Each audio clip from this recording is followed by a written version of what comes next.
Waalaikumsalam warahmatullahi Waalaikumsalam warahmatullahi wabarakatuh.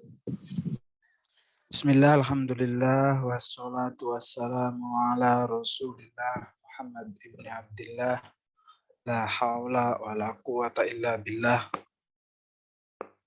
raditu billahi rabba wa bil islam dina, wa bi Muhammadin nabiyya wa rasula, rabbi zidni ilma warzuqni fahma, amin. Allahumma salli ala sayyidina Muhammad wa ala alihi wa sahbihi ajma'in. Rabu kemarin kita belum sempat masuk ya, karena Bapak ngawas PPG ya. Pertama-tama Bapak mengucapkan taqabbalallahu minna wa minkum minal aidin wal faizin, mohon maaf lahir dan batin. Oke, hari ini kita akan melanjutkan kelompok berikutnya ya. Berapa kelompok lagi Asri? 2 kelompok atau 3? Ini kelompok terakhir Pak, kelompok 10. Kelompok terakhir, kelompok 10 Legendaria ya, sama Cindy. Iya Pak. Iya Oke. Pak. Langsung saja, ini juga Bapak baru pulang ya, baru sampai dari kampus ya. Tadi di ruang pertemuan itu ada yang lewat nggak? Ada acara ini ya, Ormawa ya, tahu? Ada yang ke kampus nggak hari ini? Nggak ada? Ada siang tadi Pak. Ya. Ini baru pulang, nanti besok pagi juga Bapak udah harus ini ya, ada tamu dari MPI UIN Lampung. Malam ini sudah nginep di UGM. Nanti besok pagi Bapak udah harus ke UGM ini ya. Oke, langsung saja silahkan kelompok 10 terakhir untuk presentasi dan diskusi, barangkali ada diskusi. Silahkan Cindy dan Legendaria. Ria, silahkan. Baik Pak, terima kasih. Mohon izin untuk share screen.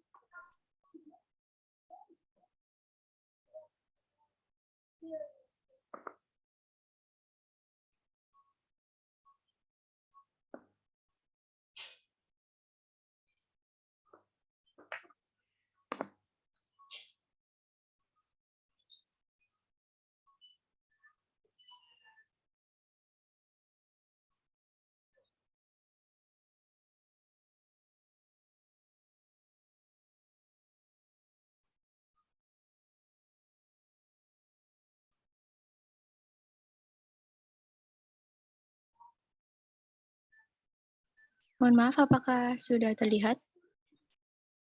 Sudah. Baik, sebelumnya, Assalamualaikum warahmatullahi wabarakatuh. Waalaikumsalam. Yang terhormat Bapak Irwanto MPD, selaku dosen pengampu mata kuliah Ulumul Al-Quran, serta teman-teman yang berbahagia. Pada kesempatan kali ini, perkenankanlah kami dari kelompok 10 untuk mempresentasikan hasil diskusi kami mengenai perkenalan kitab-kitab tafsir di Indonesia. Sebelumnya, perkenankanlah kami untuk memperkenalkan diri terlebih dahulu. Nama saya Sini Nadia Puspareni, selaku moderator, dan rekan saya yaitu Legendaria Raula Sapri.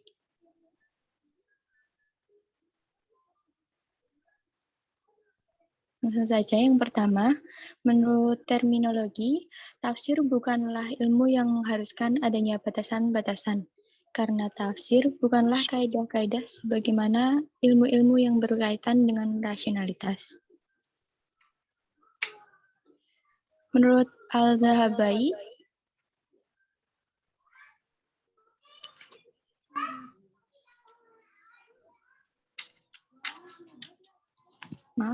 Menurut Al-Zahabai, tafsir adalah ilmu yang menjelaskan tentang kalam Allah atau ilmu yang menjelaskan lafal-lafal Al-Quran dan pemahaman-pemahaman lain yang berkaitan dengannya. Sedangkan menurut Al-Zakarkashi, Tafsir adalah ilmu untuk memahami kalam Allah Subhanahu wa taala yang diturunkan kepada Nabi Muhammad SAW, menjelaskan makna, mengeluarkan hukum dan hikmah yang terkandung di dalamnya. Istilah tafsir Indonesia merupakan bentuk idhofah dan gabungan dari tafsir dan Indonesia. Tafsir Indonesia adalah kitab-kitab tafsir atau karya-karya di bidang tafsir yang mempunyai karakteristik atau kekhasan lokal Indonesia. Kajian tafsir Indonesia di sini adalah karya-karya tafsir yang ditulis dengan menggunakan salah satu bahasa tafsir atau bahasa Indonesia tentang waktu sebelum abad 20 dan sesudahnya dengan melihat sejarah kemunculan dan perkembangannya.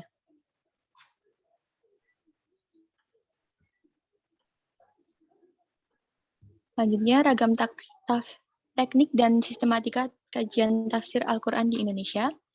Pada rentan waktu 1920 sampai 1950 itu banyak menggunakan penafsiran kolektif, yang mana contoh-contohnya ada Al-Quranul Hakim beserta tujuan dan maksudnya karya Ilyas dan Abdul Jalil, yaitu sekitar tahun 1920-an. Kemudian tafsir Al-Quran Al-Karim ditulis oleh Al-Halim, Zainal Arifin Abbas, dan Abdurrahman Haitami sekitar tahun 1930-an. Kemudian tafsir Al-Quran karya Zainuddin Hamidi dan Fakhruddin pada tahun 1950-an. Lalu yang kedua, pada rentan waktu 1955 hingga 1981, penafsiran cenderung fokus pada surah tertentu, yaitu contohnya pada tafsir Al-Quranul Karim, surat Al-Fatihah, karya Wijaya pada tahun 1955, yaitu karya Muhammad Nur Idris. Kemudian tafsir surat Al-Fatihah, karya Abihri. Lalu ada kandungan surat Al-Fatihah, karya Bahrum Rangkuti. Kemudian pada rentan waktu 1938 hingga 1967 juga cenderung menggunakan penafsiran 30 ayat Al-Quran. Contohnya pada tafsir Al-Quran Al-Karim bahasa Indonesia, karya Mahmud Yunus. Lalu Al-Furqan tafsir Al-Quran, karya Al-Hasan. Kemudian tafsir Al-Azhar, karya Hamka.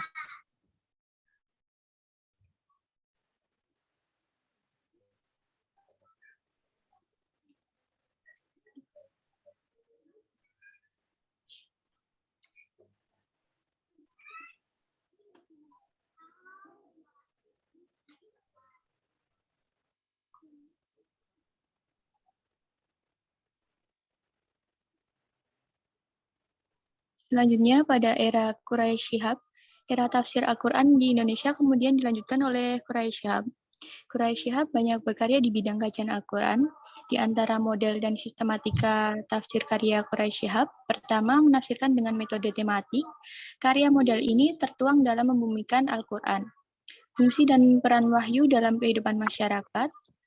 Pada tahun 1992, lalu ada Lentera Hati, Kisah dan Hikmah Kehidupan pada 1994, dan Wawasan Al-Quran pada 1996, dan lain-lainnya. Kedua, juga terdapat model penafsiran seluruh Al-Quran. 10 karya model ini kemudian tertuang dalam karyanya, yaitu Tafsir Al-Misbah, pesan dan keserasian ayat-ayat Al-Quran.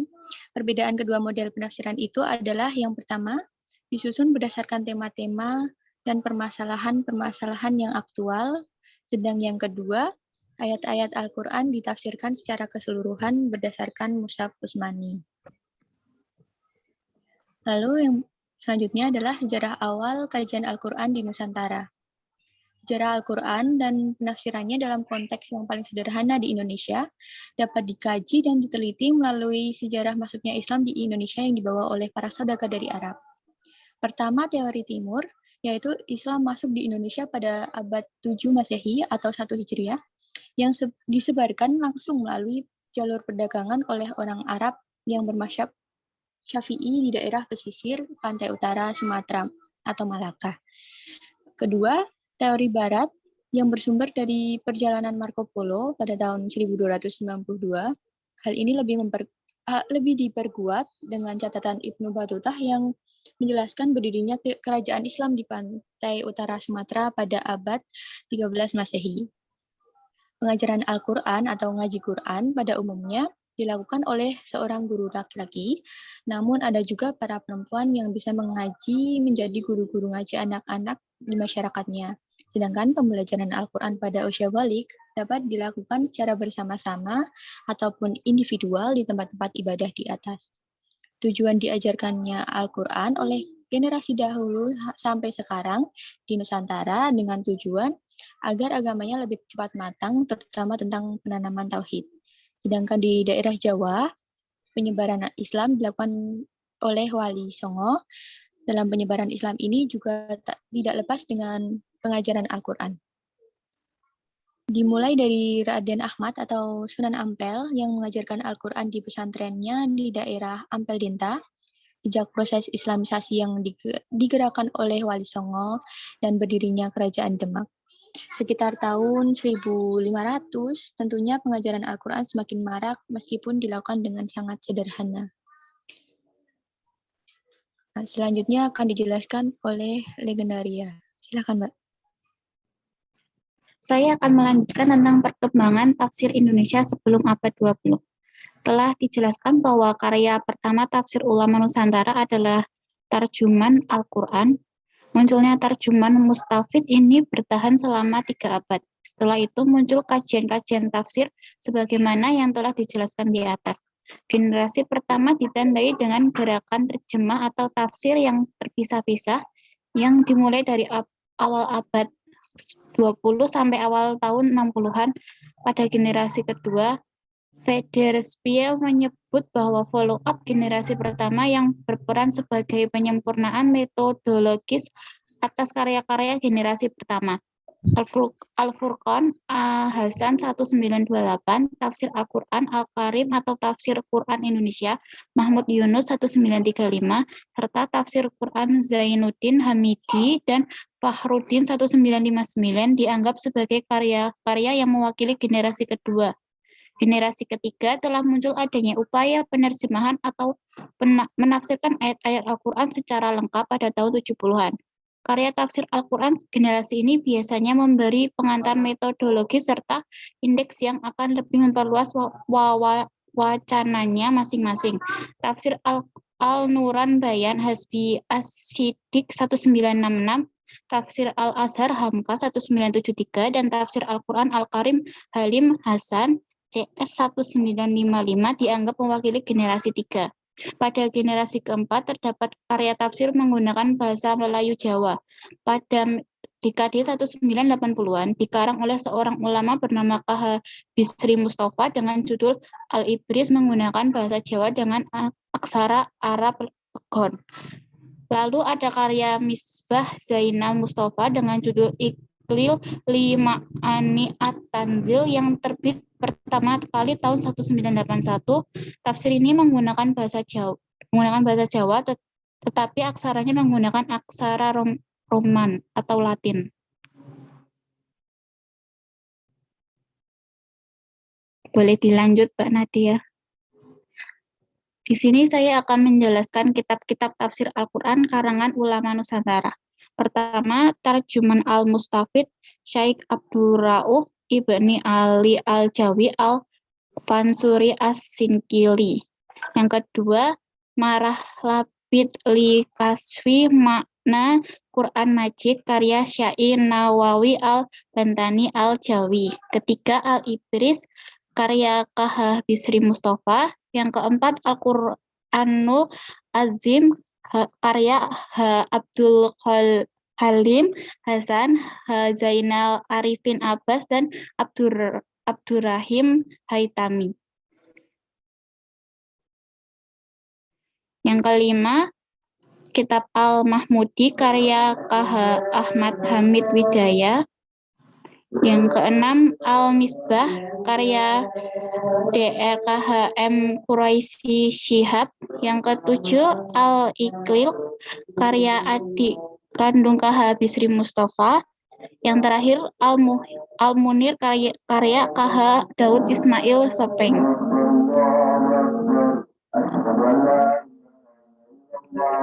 Menunggu azan bentar ya Pak.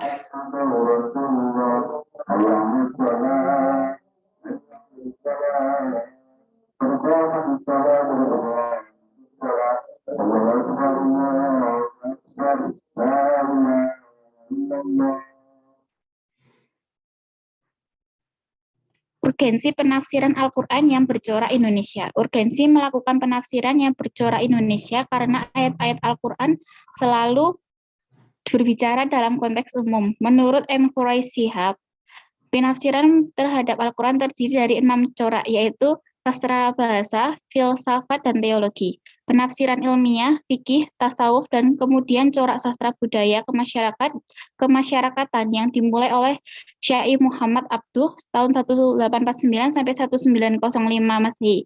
Corak yang terakhir ini berusaha untuk menjelaskan petunjuk ayat-ayat Al-Quran yang berkaitan langsung dengan kehidupan masyarakat. Dengan kata lain, menjadikan ayat-ayat Al-Quran untuk menanggulangi fenomena-fenomena yang terjadi di dalam kehidupan masyarakat.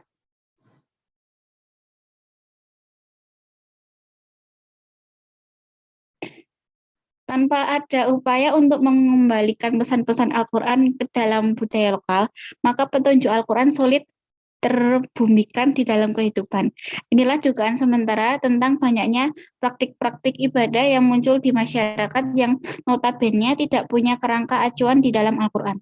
Demikian juga halnya dengan kemunduran zakat karena ketidakberanian melakukan penafsiran yang bercorak Indonesia, sehingga jenis-jenis harta yang dizakati selalu mengacu kepada kehidupan orang Arab. Karena itu, aturan-aturan yang dimaksud tidak hanya terbatas kepada komponen masyarakat tertentu, demikian juga waktu dan generasi. Untuk menghanyuti hal ini, maka penafsiran terhadap ayat-ayat Al-Quran tidak boleh terhenti kepada interpretasi tunggal.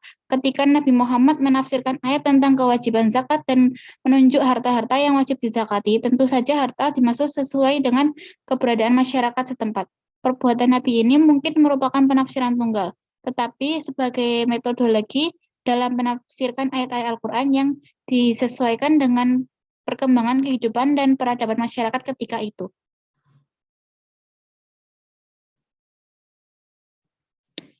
Untuk itu waktu dan layar saya kembalikan kepada moderator. Baik, terima kasih. Sekian tadi presentasi dari kelompok kami, kelompok 10. Setelah ini akan diadakan sesi tanya-jawab. Jadi kepada teman-teman yang ingin menanyakan atau ada sesuatu yang ingin ditanyakan ataupun menyanggah, dipersilahkan.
Oke, mungkin Bapak dulu aja, Ria atau Cindy. Nanti barangkali yang bertanyanya bisa menyusul. Baik Pak, berarti ini ditutup dulu. Ya, boleh. Nanti kalau ada yang bertanya boleh di belakang. Baik Pak, terima kasih. Baik teman-teman, jika nanti ada pertanyaan bisa disusulkan di belakang. Kami ucapkan terima kasih atas perhatian teman-teman, dan jika ada kurang lebihnya mohon dimaafkan. Sekian dari kami. Wassalamualaikum warahmatullahi wabarakatuh. Waalaikumsalam warahmatullahi wabarakatuh.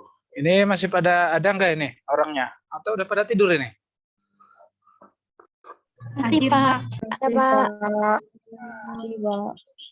Masih ya. Ya, minggu depan pertemuan keberapa minggu depan? Kita cek dulu. Kemarin ngirim absen nggak? Minggu kemarin, Asri. Ngirim ya? Iya, Pak, masuk semua. 1, 2,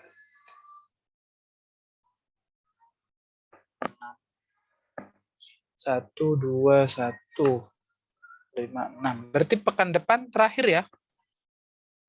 Nanti Bapak yang menyampaikan. Ini sudah pertemuan ke-13, nanti 14 ya. Ini kan UTS-nya kemarin tidak Bapak hitung. Berarti pas ya, minggu depan udah terakhir. Oke. Ini materinya tentang kitab-kitab tafsir ya.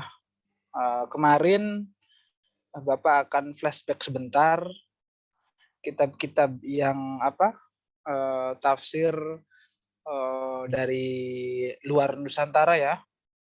Seperti ada tafsir Jalalain kemarin ya, ada tafsir Al-Maraghi, Ibnu Katsir. Nah, itu dari ulama-ulama di luar Indonesia. Hari ini kalau di Indonesia yang tadi disampaikan oleh Ria dan ini ya, terkait tentang Al-Misbah, karangan Profesor Dr. Quraish Shihab, ada tadi karangan Imam Nawawi Al-Bantani. Itu adalah jadi orang ulama-ulama kita itu hebat-hebat ya. Jadi jangan banyak ulama-ulama kita yang hafiz Quran, hafal hadis, ahli tafsir, ahli hadis. Ini ya, berita itu banyak. Termasuk salah satunya Imam Nawawi Al-Bantani itu terkenal ya di Mekah ya. Padahal dia non-Arab ya, tapi bahasa Arabnya luar biasa ya. Banyak kitab-kitab yang ditulis beliau diajar di kampus-kampus di Mekah ya. Itu luar biasa. Jadi orang kita tuh banyak bisa nulis Arab, kitab-kitab itu bikin kitab-kitab, padahal kita itu kan bukan Arab asli. Tapi kita jago-jago tulisannya. Dan itu adalah ulama-ulama kita yang dulu ya, para tafsir, ahli hadis. Makanya ketika hari ini khususnya Bapak akan jelaskan di Indonesia ini kan sudah mengakar tradisi-tradisi kegiatan keagamaan. Seperti, lancar nggak? Terdengar nggak suara Bapak? Halo? Lancar, terdengar, Pak. Lancar ya. Seperti misalkan tradisi-tradisi kita ya, ada di kita ya, umat Islam Indonesia itu ada ziarah kubur, ada tahlilan, ada yasinan setiap malam Jumat. Itu adalah salah satu dari buah karya ulama-ulama kita dulu. Terus akhirnya hari ini bermunculan ramai terkait pembid'ahan. Ya, pembid'ahan itu dianggap bid'ah, dianggap sesuatu yang diada-adakan dan bukan syariat. Nah, termasuk ziarah kubur yang dianggap musyrik oleh sekelompok orang. Bapak akan coba jelaskan hak jawab para ulama-ulama Nusantara ya. Kadang-kadang kita berpikir masa sih ajaran-ajaran yang sudah mengakar dari turun-temurun generasi ke generasi karangan para ulama, tapi tiba-tiba disalahkan, dibid'ahkan, dimusyrikkan oleh orang-orang yang baru kekinian. Apa sih sebenarnya yang terjadi masalah itu? Oke, yang pertama misalkan tahlilan. Misalkan. Tahlilan itu dianggap bid'ah karena Nabi tidak pernah tahlilan. Nabi tidak pernah tahlilan dan itu bukan ajaran Nabi katanya. Yang kedua misalkan terkait yasinan, itu juga Nabi tidak pernah melakukan ritual seperti itu, atau juga pembacaan tahlil 1 hari, 7 hari dan seterusnya, itu juga Nabi tidak pernah melakukan itu. Apakah itu bid'ah, Pak? Sedangkan ulama-ulama kita hebat-hebat dan ribuan ulama semua melakukan tradisi. Apa betul ini salah? Oke, Bapak akan menjelaskan. Yang pertama, kita salah besar ketika menganggap pekerjaan, amalan yang tidak dilakukan oleh Nabi itu ditolak oleh Nabi. Tidak ya. Jadi ada, karena definisi sunnah atau definisi, kan kita itu kan kalau mau selamat kata Nabi silahkan mengikuti Al-Quran dan sunnahku. Al-Quran itu kitabullah wa sunnati Rasulillah. Sunnah itu definisinya atau hadis itu, mungkin udah belajar belum mata kuliah ulumul hadis semester ini? Belum ada, Belum Pak. ada, Pak. Belum ada. Oke, di ulumul hadis nanti akan dijelaskan bahwa definisi hadis itu adalah qaulun au fi'lun au taqrirun au azamun. Ya. Jadi hadis itu, sunnah itu adalah qaulun, ucapan Nabi. Nabi yang mengucapkan itu harus diikuti. Yang kedua fi'lun, tindakan Nabi. Jadi bukan hanya tindakan, qaulun juga itu menjadi hukum. Qaulun au fi'lun au taqrirun. Atau juga ketetapan. Nabi ketika menetapkan hukum maka itu harus diikuti. Yang keempat adalah azam. Azam itu cita-cita Nabi. Apa contohnya? Nabi punya cita-cita, pernah bilang bahwa saya akan berpuasa di tanggal 10 bulan Muharram. Itu karena memperingati sesuatu. Belum sampai tanggal 10 Nabi Muhammad meninggal dunia. Nah, para sahabat boleh melakukan itu. Karena Nabi kalau diberi umur panjang akan melakukan ibadah puasa sunnah itu. Itu namanya azam, harapan, cita-cita. Jadi bagaimana dengan tahlilan, yasinan, yang tidak dilakukan oleh Nabi, apakah itu salah? Apakah itu mengingkari Nabi? Nah, tidak. Contoh yang berikutnya, Nabi melarang pengumpulan Al-Quran. Jadi Al-Quran itu dulu berserakan, adanya di kepala-kepala sahabat. Sahabat kan pada menghafal, belum ada kertas. Tertulis berserakan, ada yang di pohon kurma, di daun kurma, di batu, dan lain sebagainya. Lalu idenya siapa pengumpulan Al-Quran? Itu adalah pada zaman Khalifah Abu Bakar. Yang punya ide adalah Umar. Kata Umar, selepas suatu peperangan, di mana pada peperangan itu banyak hafiz Quran yang syahid, banyak terbunuh, akhirnya Umar bilang ke Abu Bakar, ya Abu Bakar, bagaimana kalau kita kumpulkan Al-Quran? Lalu kata Abu Bakar, lah, tidak. Saya tidak mau melakukan pekerjaan yang Rasul tidak perintahkan. Wallahi, kata Umar, demi Allah ini baik. Jadi itu sempat ada pertentangan dengan sahabat-sahabat yang lain. Tapi akhirnya setuju, karena pembukuan Al-Quran itu adalah sesuatu yang tidak dilakukan oleh Rasul, tapi tujuannya untuk menjaga Al-Quran. Ya. Nah, seperti itu yang pertama. Yang kedua, Rasul, sekarang Bapak tanya ke teman-teman, Nabi Muhammad pernah bersekolah nggak? Halo, terdengar nggak suara Bapak? Nabi Muhammad Enggak, pernah Pak. sekolah nggak? Nggak sekolah ya? Ada yang jawab sekolah? Nabi Muhammad sekolah nggak? Enggak, Pak. Enggak ya, Nabi Muhammad tidak sekolah. Terus apakah ketika kita bersekolah kita dibilang bid'ah karena Nabi tidak pernah sekolah?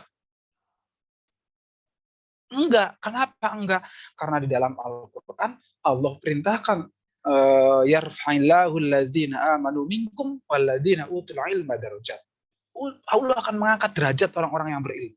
Dalam hadis Rasul dikatakan utlubul ilmi minal mahdi ilal lahdi. Menuntut ilmu dari ayunan sampai ke liang lahat. Di hadis yang lain dikatakan thalabul ilmi faridatun ala kulli muslimin wal muslimat. Menuntut ilmu itu wajib. Sehingga para ulama mendesain bikin sekolah-sekolah, bikin madrasah-madrasah. Tujuannya apa? Melaksanakan perintah Allah dan Rasulnya. Berupa menuntut ilmu. Dalam bentuk apa? Sekolah-sekolah, kampus. Jadi segala sesuatu yang tidak dilakukan oleh Nabi bisa jadi bertentangan, bisa jadi tidak. Akan bertentangan ketika negatif dan melawan Al-Quran dan Sunnah, akan baik ketika mengikuti Sunnah dan hadis. Sunnah dan kitab. Terus bagaimana Pak dengan tahlilan-tahlilan semacam ini? Bapak akan ceritain. Kalau kita analisis ibadah yang Allah perintahkan dan Rasulnya, itu ada 4 kategori. Kedengeran nggak? Aprilia, Asri, Mutia, Aziza? Kedengeran, Pak. Aman masih dengar, Pak. Aman ya? Aman ya? Jadi ada 4 kategorinya, klasifikasinya. Yang pertama, Allah tentukan tempat dan waktunya. Jadi ditentukan tempatnya kapan, waktunya kapan, ditentukan. Yang kedua, hanya waktunya saja yang ditentukan. Yang ketiga, hanya tempatnya saja yang ditentukan. Yang keempat, Allah tidak menentukan tempat dan Allah tidak menentukan waktu. Bapak akan beri contoh satu-satu. Yang pertama, Allah tentukan tempat dan waktunya. Apa itu contoh ibadahnya, Pak? Contohnya adalah ibadah haji. Jadi ibadah haji itu Allah sudah menentukan. Tempatnya harus di Mekah, waktunya harus bulan haji, yaitu bulan Zulhijjah tanggal 8, 9, 10. Wukuf di Arafah itu. Dan kita tidak boleh berinisiatif.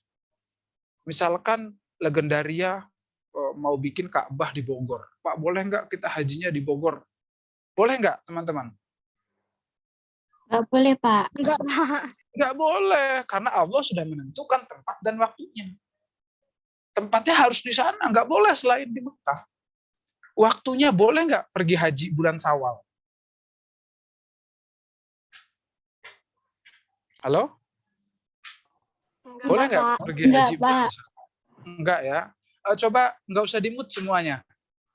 Nah, biar Bapak gampang nanyanya. Dinyalain aja suaranya. Nggak usah di-mute. Halo? Kedengeran nggak? Baik, Pak. Dinyalain Kedengeran, aja. Pak. Nggak usah di-mute. Nggak usah di-mute. Di-unmute aja. Di-unmute aja semuanya. Nggak apa-apa, berisik ya biarin. Namanya juga perkuliahan. Kalau nggak berisik ya bukan perkuliahan namanya. Oke, jadi waktunya sudah ditentukan dan para ulama sehebat apapun tidak boleh. Jadi waktunya harus bulan Zulhijjah tanggal 8, 9, 10. Nggak boleh pergi haji bulan Ramadan. Nggak boleh pergi haji bulan Rabiul Awal, Rabiul Akhir. Betul, teman-teman? Terdengar? Betul, Pak. Nah, Dengar, Pak. kalau ada orang yang hajinya di Bogor, di Jogja, itu namanya bid'ah dolalah, sesat. Ya, karena Allah sudah menentukan. Yang kedua, Allah hanya menentukan waktunya saja. Tempatnya bebas. Apa ibadahnya? Sholat. Jadi sholat itu Allah sudah menentukan waktu asar, waktu maghrib, waktu isya, waktu subuh, waktu duhur. Tempatnya bebas. Teman-teman lagi di sawah, boleh nggak sholat di tengah sawah? Teman-teman, boleh nggak sholat di tengah sawah? Boleh. Boleh. Boleh nggak sholat di masjid? Boleh. Boleh. Boleh nggak sholat di rumah? Boleh. Boleh nggak sholat di kantor? Boleh. Boleh, silahkan. Jadi kalau ada orang sholat di mana saja, ada yang sholat di masjid, musola, di sekelilingnya ada hutan, ada kuburan, ada apa, biarin. Karena sholat itu adalah menghadap Allah. Tempatnya silahkan. Nah, itu yang Allah tentukan hanya waktunya saja. Sekarang Allah menentukan tempatnya saja. Ada yang tahu contoh ibadahnya apa? Ria, tahu nggak? Tempatnya saja yang ditentukan, waktunya enggak. Waktunya bebas. Tahu nggak Ria? Apa, Pak? Tahu nggak ibadah yang hanya Allah menentukan tempatnya saja, waktunya bebas? Nggak tahu, Pak. Nggak tahu. Ada yang tahu? Mutia? Sarafina? Umroh. Emilia? Umroh. Siapa tadi yang jawab umroh? Hebat sekali. Saya, Pak. Putih Nah, apa? Nanya ibu saya. Iya. Jadi ibadah, Allah tentukan tempatnya aja, waktunya bebas, yaitu umroh. Jadi kamu boleh umroh every time. Mau bulan Januari, Februari, Maret, April, Mei, Syawal, Kapit, Riyagum, Suro, boleh itu. Tapi tempatnya harus di Mekah.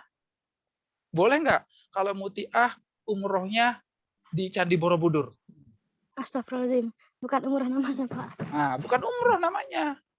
Nggak boleh diutak-atik, tapi waktunya bebas.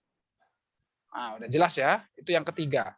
Yang keempat, Allah tidak menentukan tempat dan Allah tidak menentukan waktu. Ada yang tahu? Bebas. Waktunya bebas, tempatnya bebas. Apa itu? Ayo, ada yang tahu? Sedekah bukan, Pak? Apa? Sedekah. Sedekah. Boleh. Sedekah waktunya kapan? Ada lagi? Sedekah betul. Puasa sunnah, Pak. Puasa sunnah ya ditentukan tuh waktunya. Ada Senin Kemis, ada puasa Daud, ada apa lagi tuh? Ditentukan ya. Ada yang diharamkan puasa sunnah. Nah, jadi tidak boleh puasa sunnah hari raya, itu nggak boleh. Oke, itu juga boleh lah. Yang tidak ditentukan waktu dan tempatnya itu salah satunya seperti tadi sodako, baca Quran, baca sholawat, zikir, tahlil, takbir. Jadi baca la ilaha illallah, baca Allahu Akbar, baca alhamdulillah, itu bebas kapan saja, di mana saja.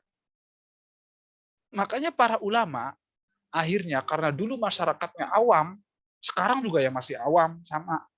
Jadi akhirnya ayo kita adain aja. Boleh nggak sekarang Bapak tanya? Boleh nggak kalau orang ngaji tengah malam? Boleh. Halo? Boleh nggak ada orang ngaji tengah malam? Boleh. Boleh. Orang ngaji tengah hari? Boleh. Orang baca sholawat habis subuh? Boleh. Orang baca sholawat di sawah? Boleh. Orang ngaji di tempat masjid? Boleh. Orang ngaji dimanapun boleh. Kalau ada orang ngaji di kuburan, boleh nggak? Ya boleh. Jadi kalau ada orang ziarah kubur, ngaji di kuburan. Boleh nggak? Boleh. Bagaimana ada orang ngaji setiap hari Jumat doang ngajinya? Boleh nggak? Boleh.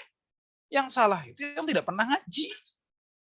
Nah, jadi akhirnya para ulama yang ngumpulin yasinan setiap malam Jumat itu boleh karena ngaji itu ibadah yang tidak ditentukan tempat dan waktunya.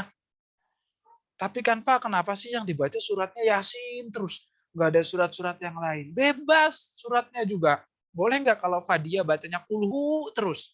Ada yang larang nggak? Kalau ngaji Quran bacanya kulhu terus, boleh nggak? Boleh. Pak, tapi kan lebih baiknya semua surat. Betul, Anda mau baca semua surat, boleh. Anda baca cuma satu surat, boleh. Anda baca hanya satu ayat pun boleh. Walau karena ayat. Boleh.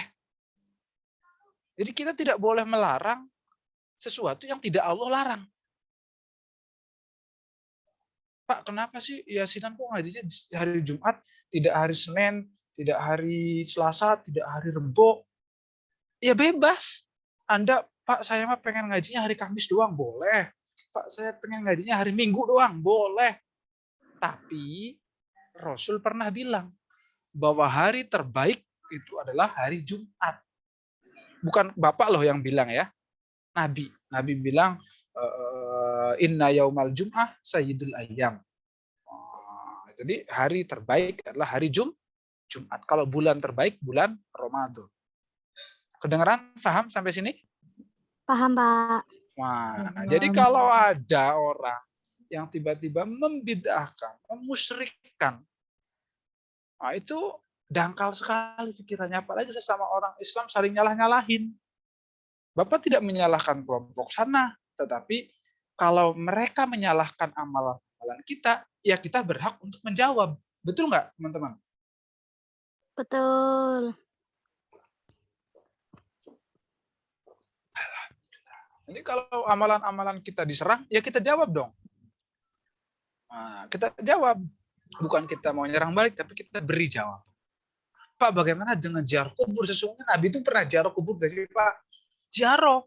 Nabi itu ziarah mengunjungi makam ibunya, Sayyidah Aminah. Mengunjungi itu makamnya. Sahabat juga mengunjungi makam Nabi. Dulu sahabat Bilal bin Rabah yang hitam tuh, yang suka adzan, yang suaranya enak. Itu pernah mengunjungi ziarah ketika kangen pasca Rasul meninggal, terus ditemui juga oleh Abu Bakar, oleh Umar, bertemu di makam Rasul. Dan itu tidak melanggar. Kenapa dulu itu misalkan sebelum Rasul itu dilarang? Karena dulu itu menyembah kubur, bukan berdoa, bukan berkirim doa. Pak, tapi kan doa itu masuk Pak dari rumah. Boleh Anda berdoa dari rumah sampai dari kuburan juga sampai. Karena doa itu urusannya Allah dengan kita yang mendoakan. Oke, sampai sini ada pertanyaan. Jadi kalau teman-teman ada yang nanya, kamu ikut tahlilan? Iya. Kamu ikut siapa? Tahlil itu yang bikin para kiai. Kiai sama Nabi hebatan mana? Ya hebatan Nabi. Ya Nabi kan tidak pernah tahlilan. Oh iya ya, ya udah nggak bisa jawab tuh, banyak orang kayak gitu. Bener nggak? Ada nggak yang pernah ditanya kayak gitu? Ada beberapa orang. Halo? Belum pernah, Pak. Nah, belum pernah. Nanti kalau ditanya jawab tuh, udah bisa jawabannya. Siap, Pak. Pak, izin bertanya, Pak. Boleh, silakan. Silakan Vira. Pak, semisal ya, Pak. Semisal ada orang yang kayak ada kabar-kabar gitu loh, Pak. Saya tuh ada orang yang ziarah ke dalam kubur, tapi dia tuh juga minta doa kepada yang udah meninggal kayak gitu loh, Pak. Kayak gitu gimana, Pak, menurut Bapak? Oke.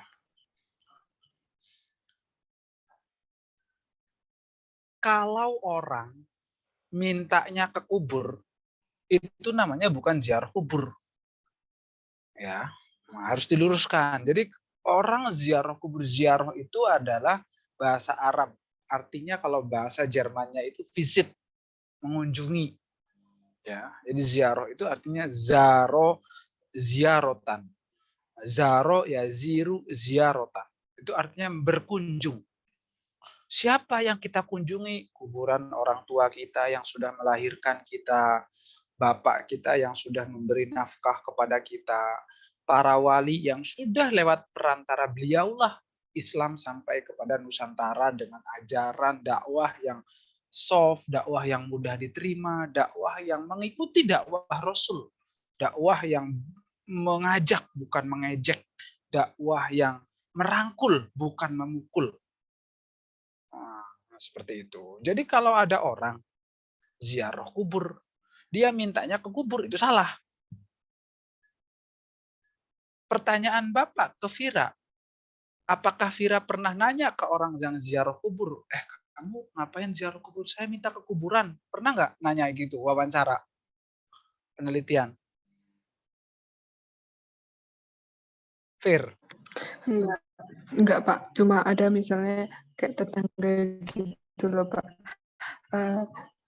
Ada ibu-ibu yang nyuruh anaknya gitu, bilangnya dulu simbahmu tuh didoain, sekalian kamu tuh minta doa gitu loh, Pak. Mudah-mudahan kayak dilancarin sekolahnya apa-apa gitu loh, Pak. Iya, Kayak oke. gitu.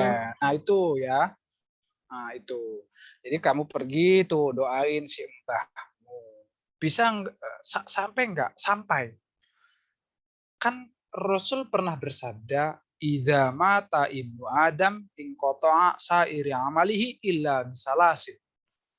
Ketika anak Adam, manusia meninggal dunia, maka putus semua amalnya kecuali 3 perkara.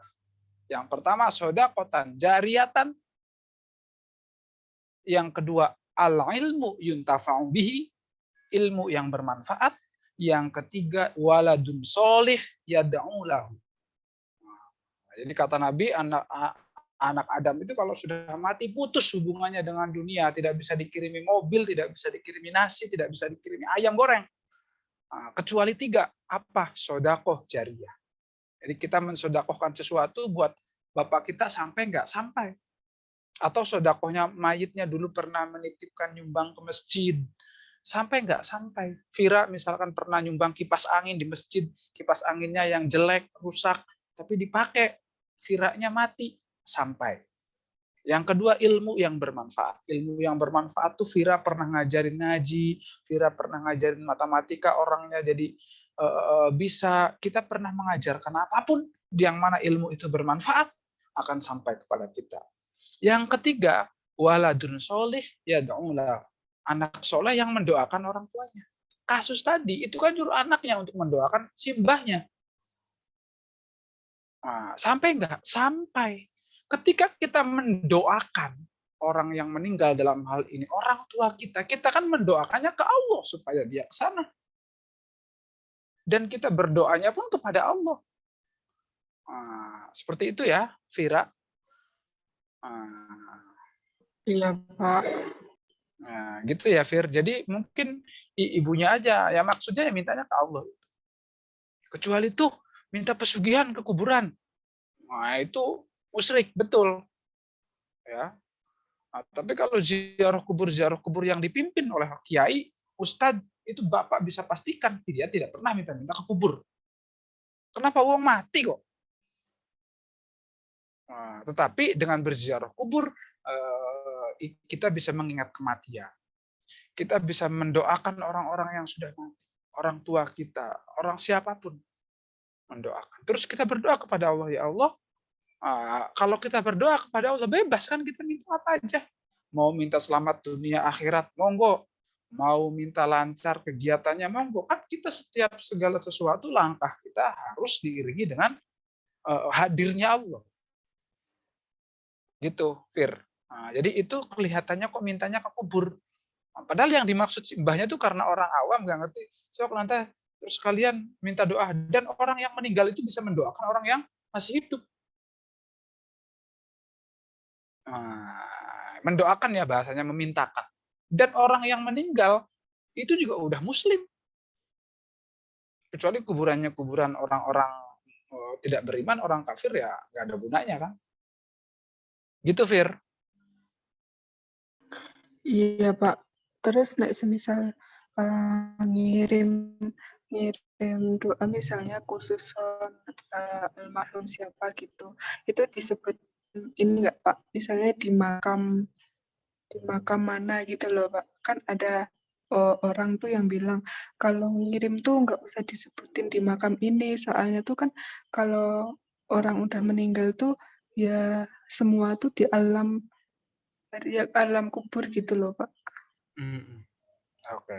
Sebenarnya bukan alam kubur ya, tapi alam barzah. Alam kubur, di kuburan yang nggak ada orang, itu jasad-jasadnya aja. Ya. Alam barzah. Alam barzah itu adalah baina dunya wal akhirah. Nah, jadi alam di mana singgahan, ya, transit antara dunia dan akhirat. Disebutkan atau tidak? Sebenarnya tidak disebutkan juga sampai. Jadi misalkan kita baca Fatihah sampai nggak sampai.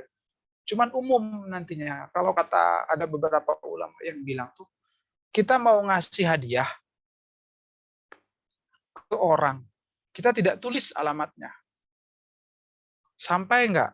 Sampai, tapi kemungkinan waktunya lama. Karena kurirnya nyari-nyari, ini alamatnya siapa? Nah, tapi kalau kita memberi lafaz khususon ila ruh abi wa ummi wa jaddatina, kakek kita, wa ummahatina, ibu-ibu kita, nanti orang tua itu dispesialkan. Khususon itu kan bahasa Arab. Bahasa Inggrisnya especially. Nah, spesial. Nah, masa kita ngirim doa ke orang tua kita sama ke orang lain disamain? Malu nggak kalau kayak gitu? Fair. Iya, Pak. Berarti disebutin. Sebutin aja khususon ila ruh, khusus wabil khusus kita aja kalau sedekah ke orang tua dengan ke saudara yang lain, berbeda lebih banyak ke orang tua atau lebih banyak ke orang lain? Ke orang tua. Orang tua. Ya, tapi boleh nggak, Pak, kalau ada orang yang tidak menyebut khususon? Boleh, karena Allah tidak pernah nyasar alamatnya. Ya. Boleh nggak nyebutin? Boleh. Sebagai tanda sayang kita kepada orang tua sampai kita khususkan. Walaupun kita tahu Allah tidak akan nyasar tuh paketnya. Ya, Betul ya? maksudnya di makam itu kan, Pak, maksudnya makamnya itu juga disebutin nggak? Maksudnya nama makamnya gitu loh. Ya, disebutin boleh, nggak disebutin boleh. Sama seperti tadi. Nah, ya, kalau nggak disebutin kan berarti Vira umum ngasihnya. Silahkan semuanya. Nah, Nah, gitu ya. Karena pada dasarnya sebenarnya ada dua yang didapat. Orang mendoakan orang yang sudah meninggal satu, orang yang sudah meninggalnya dapat. Yang kedua, orang yang hidupnya juga yang membacanya tetap dapat pahala. Nah, tujuannya sebenarnya buat kita yang masih hidup agar kita selalu ingat berdoa kepada Allah bahwa kita akan suatu saat akan menyusul. Cepat atau lambat, nah, kita ada di sana. Ya, Fir. Iya, Pak. Ada lagi? Saya ingin bertanya, Pak. Silakan, Cindy. Pemateri kok bertanya, harusnya menjawab. Masalah ziarah itu Pak, soalnya ada yang bikin kepo. Iya, silakan. Yang kalau misalnya kita lagi ziarah kan, apalagi di Pulau Jawa itu biasanya kan lingkungannya dibersihin tuh, rumput-rumput dicabutin, terus sekitar makam juga disapu. Nah itu tuh, terus biasanya kan terutama di Pulau Jawa tuh kita kasih nabur bunga gitu di atas makam ya Pak kalau nggak salah. Nah itu, kalau di lingkungan saya itu ada beberapa kubu, ada 2 kubu yang menganggap itu tuh nggak apa-apa karena itu wujud dari Islam Nusantara gitu kan, perpaduan dari Islam sama ya budaya Jawa, terlebih lagi kan kita di Jawa gitu. Tapi bagi sebagian orang lagi ada yang berpendapat bahwa ngapain pakai bunga sih, nggak usah pakai bunga, cukup doa aja, nggak usah pakai bunga, nggak boleh gitu karena dari Rasul juga nggak mengajarkan seperti itu Pak. Nah bagaimana sih cara kita menyikapi gitu sebagai generasi muda kan Pak? Nah misalnya kita nggak pakai gitu, anggap nggak pakai bunga, nanti kita dikira untuk adatnya kurang gitu, mentang-mentang anak muda ada ditinggalkan seperti itu Pak. Bagaimana sih cara menyikapi seperti itu? Oke, bagus ya pertanyaannya. Nabur bunga itu Nabi tidak melakukan. Tetapi Nabi apakah melarang? Nggak ada. Jadi sesuatu yang tidak dilarang dan tidak diperintah itu hukumnya boleh. Jadi nabur bunga Nabi tidak melakukan. Tetapi Nabi juga tidak melarang. Yang larangan dalam Islam dikubur itu adalah meminta ke kuburan. Itu syirik betul. Tapi kita nggak boleh memukul rata semua orang ziarah kubur dianggap penyembah kubur. Harus penelitian dulu dong. Jadi orang-orang yang nggak mau ziarah kubur, kalau mau menghukumi ziarah kubur itu syirik atau minta kubur, datang dong, teliti. Bikin angket. Adakan wawancara. Respondennya berapa? Sampelnya berapa? Bagaimana jawaban mereka? Jangan-jangan hari ini kita itu selama itu fitnah atau menuduh. Nah, jadi terkait bunga tadi, yang paling penting itu kan doanya, betul. Terkait naruh kuburnya, ya karena dulu itu ya supaya wangi, supaya apa, ya sama seperti pakai parfum gitulah. Jadi mau pakai boleh, mau tidak pakai juga boleh. Karena hukumnya tidak dilarang dan tidak diperintah. Gitu ya. Jadi segala sesuatu yang tidak Nabi larang, ya jangan kita melarang. Tapi kan Nabi tidak melakukan. Betul. Tapi mana dalil Nabi melarang? Nggak ada. Ya. Nah, seperti itu. Karena titik benang merah ajaran Islam itu adalah la tusyrik billah. Cuma itu. Jangan mensekutukan Allah dengan suatu apapun. Sisa yang lainnya itu hanya embel-embel saja. Nah, seperti itu, Cindy. Baik Pak, dimengerti. Terima kasih Pak. Ya, ada lagi?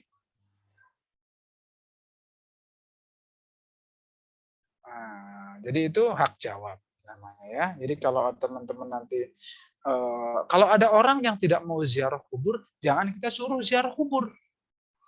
Tetapi kalau Anda tidak ziarah kubur, jangan juga larang orang yang ziarah kubur. Kenapa Nabi ziarah kubur? Kok kita berani-beraninya melarang? Kalau Anda tidak tahlilan, kalau kita tahlilan, sahabat kita tidak tahlilan, jangan disuruh. Kenapa? Karena itu ibadah yang tidak ditentukan tempat dan waktunya. Bisa jadi dia tidak ikut tahlilan dengan kita, tapi tahlilnya di rumah. Zikirnya la ilaha illallah, la ilaha illallah, la ilaha. Di rumah dia bacanya, nggak bareng-bareng sama kita. Nggak boleh kita seuzon dia, nggak perlu. Ada orang yang tidak mau ngaji yasinan setiap hari Jumat. Bisa jadi dia ngajinya hari Kamis, bisa jadi dia ngajinya hari Rabu, tidak salah. Dan kita jangan bersuudon kita lebih baik dari yang tidak yasinan. Bisa jadi dia baca Qur'annya tiap hari, lebih dari kita yang seminggu sekali. Ngerti, teman-teman? Halo? Iya, Pak. Pak, saya izin bertanya, Pak. Nah, bentar. Pak, suara saya masuk nggak ya? Ya, kedengeran. Mutia. Bentar, ya. Jadi kita tidak boleh. Tapi kalau amalan-amalan kita yang suka tahlilan, yang suka yasinan, disalahkan, disalahartikan, kita berhak nggak untuk menjawab? Halo? Berhak nggak untuk menjawab? Berhak, Pak.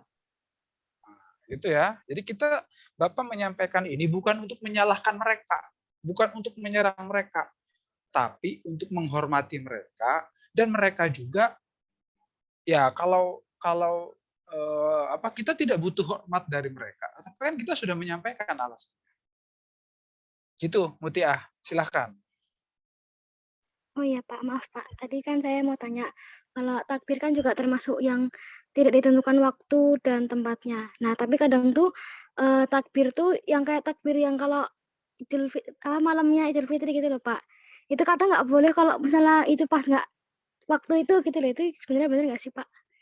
Kalau itu takbir yang diperintahkan ketika itu namanya fatakabbaru ya, memperbanyak takbir. Kalau kita bertakbirnya kapan saja, tapi di hari Idul Fitri dan Idul Adha, kalian diperintahkan untuk banyak bertakbir. Itu perintahnya. Ada tuh di Quran tuh. Yang lanjutan dari ayat ya ayyuhalladzina amanu perintah berpuasa itu di akhirnya nanti ada fatukamilu terus fatakabbaru, diperbanyak takbir. Makanya di itu tuh akhirnya Allahu Akbar. Jadi diperbanyak. Bukan di hari yang lain tidak boleh, tapi khusus di hari malam Idul Adha, Idul Fitri itu diperbanyak takbirnya. Gitu Mutiah. Bukan harus hanya di malam Idul Fitri dan Idul Adha aja, tapi di khusus 2 malam itu diperbanyak. Gitu. Pak, satu lagi boleh, Pak? Boleh. Buat yang ngaji juga itu kan waktu dan tempat tidak dianakan, Pak, dikhususkan. Nah, kalau di kamar mandi itu bagaimana, Pak? Oke. Di kamar mandi itu ada yang mengatakan tidak boleh, gitu ya? Pernah dengar? Iya, Pak. Itu ya. Itu adalah adab sebenarnya. Adab itu tata krama. Tata krama itu sebaiknya. Ya, tapi ketika kita boleh nggak di dalam hati baca kulhu, baca apa, boleh nggak? Boleh. Karena kan kita bisa saja mati di tempat tertentu. Ada nggak orang yang meninggal di toilet? Ada. Bagaimana kalau itu dilarang? Berarti kita nggak boleh dong baca-bacaan apa. Jadi yang tidak boleh itu membawa Al-Qur'annya di dalam toilet. Itu tata keramanya. Tapi kalau kita misalkan ketika toilet di hati baca kulhu, baca surat An-Nas, itu boleh. Ya, kalau yang ditentukan waktunya itu ya tadi ya, selain waktu itu nggak boleh. Kalau ngaji itu dimanapun boleh, tapi karena di toilet itu kan identik dengan tempat kotor ya, betul nggak? Iya, Pak. Identiknya dengan tempat kotor. Jadi sebaiknya jangan dibaca di situ. Tapi kalau kita baca juga ya tidak apa-apa, ada doanya. Di dalam kubur juga kita boleh berzikir dalam hati. Gitu ya. Ada lagi sebelum kita tutup? Kayaknya udah pada ngantuk semua ini.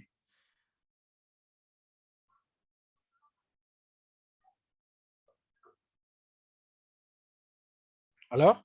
Cukup ya? Iya, Pak. Nah, sekali lagi Bapak sampaikan, Bapak menyampaikan ini bukan untuk menyalahkan orang lain, tetapi ini adalah hak jawab kita yang disalah-salahkan. Ya, Orang yang tahlilan tidak pernah maksa orang lain untuk tahlilan. Orang yasinan tidak pernah maksa lain untuk ikut. Tetapi baru-baru ini khususnya di Indonesia di YouTube ada beberapa ustadz-ustadz dianggap tokoh tiba-tiba membid'ahkan, memusyrikkan sehingga terjadilah perpecahan. Bahkan saling salah menyalahkan. Tapi kalau misalkan bijak, cobalah kita tidak boleh sesama umat Islam hukumnya bersaudara. Jadi tujuan kita adalah kita hak jawab ya, menjawab. Jadi kalau teman-teman ada yang ditanya ya dijawab. Jangan sampai ketika kita tidak bisa jawab, kan malu sekali masa lulusan sarjana UIN Sunan Kalijaga nggak bisa jawab. Nah, kenapa kamu Yasinan Nabi kan tidak iya ya. Iya ya, udah nggak bisa apa-apa kamu. Kena jebakannya. Nah, nanti ya. Oke. Ada pertanyaan Nurul Aini? Tidak, Pak. Ada, Pak. Saya tanya, Pak. Siapa? Vira. Ya, Vira. Silakan. Terakhir ya, Vir. Kasihan tuh. Iya. Ya. Kalau apa namanya, habis meninggal itu kan apa ya, Pak? Kayak 3 hari, 7 hari, terus 100-nya, terus 1000-nya. Itu tuh hukumnya tuh dalam Islam gimana sih, Pak? Maksudnya kalau ada yang ngadain, ada yang enggak gitu loh, Pak. Itu gimana? Ya. Sama kayak tadi. Nah, jadi setelah ada orang meninggal itu, Nabi tidak mengadain tahlilan. Yaitu tahlilan namanya, Fir. Ada yang hari ke-1, 2, 3, 4, 5, 6, 7. Itu namanya tahlilan. Itu hukumnya apa sih Pak? Apakah wajib? Tidak. Jadi kalau kita, orang tua meninggal, terus kita berdoa aja sekeluarga. Tahlilan aja sekeluarga. Boleh nggak? Boleh. Ya, boleh nggak? Boleh. Tetapi dulu para wali itu berinisiatif. Makanya tahlilan itu kan tadi ya, tahlil itu kan isinya baca surat-surat Al-Quran, baca kulhu, falak, binas, dan lain. Itu adalah daripada ada orang meninggal, terus kita kan bertakziah tuh. Daripada bertakziah, ngumpul, ngalor, ngidul, tidak mengingatkan kita akan kematian, ya udah kita ngaji aja. Ya udah kita zikir bareng aja. Nah, itu sebenarnya. Boleh nggak kalau kita lakukan? Iya boleh. Wong kita tujuannya satu mendoakan orang yang sudah meninggal, yang kedua menjenguk orang yang lagi kena musibah, yang ketiga kita aja juga ya daripada tidak ngaji di rumah ya akhirnya ngaji di sana. Itu hanya sebatas itu, Fir. Tidak ada kewajiban, keharusan dan lain sebagainya. Tetapi karena perintah tadi zikir, baca Quran, tahlilan dan lain-lain itu kapan saja, akhirnya para wali songo itu dulu berinisiatif itu. Ya, jadi perintah-perintah yang dilakukan kapan saja, ayo diperbanyak. Nah, gitu. Terkait 1 hari, 2, 3, 4, 5, 6, 7, ya awalnya bebas-bebas aja para wali juga. Mau tiap hari sampai 30, sampai 1000 juga boleh. Cuman kan ya mungkin memberatkan juga. Itu tidak wajib harinya. Pak, saya mah tahlilannya hari ke-1 aja sama hari ke-50, boleh nggak? Boleh. Pak, saya mah udah aja lah yang mendoakan anak-anak aja, nggak usah undang-undang tetangga, boleh nggak? Boleh. Itu, Fir. Iya, Pak. Ya, boleh. Ada yang tidak sependapat dengan Bapak? Apa-apa. Ini hadir semua ya? Zaki juga hadir ya? Siapa yang tidak hadir? Yang tadi siang izin itu sekarang masuk nggak? Saya masuk, Pak. Hadir, Pak. Masuk ya? Hadir ya. Berarti Asri hadir semua ya? Asri? 26 ya? Hadir semua, Pak. Terima kasih. Mudah-mudahan teman-teman sehat semuanya. Mudah-mudahan teman-teman juga dijauhkan dari sifat syirik ya. Syirik itu adalah adanya di hati. Jadi kita sholat di depan kita misalkan di pinggir kiri kanan ada patung, ada apa, tapi kita sholatnya ke Allah, syirik nggak syirik. kita misalkan beribadah kepada Allah, tapi kita percaya pada kekuatan tertentu, nah itu hasilnya. Ya, tapi kalau kita tidak percaya sama kekuatan yang lain selain kekuatan Allah, tidak apa-apa. Nah, gitu ya. Jadi syirik itu adalah keanggapan. Kenapa dulu patung-patung zaman Nabi dihancurkan di Mekah ketika Fathul Mekah? Karena patung-patungnya disembah. Nah, kalau kita patung-patungnya nggak disembah ya buat hiasan. Tapi kan Pak, sebaiknya nggak ada patung. Ya silahkan. Nah, Bapak juga di rumah nggak ada patungnya. Ngapain ada patungnya? Nah, itulah intinya. Terima kasih. Wassalamualaikum warahmatullahi wabarakatuh. Waalaikumsalam warahmatullahi wabarakatuh. Terima kasih Bapak.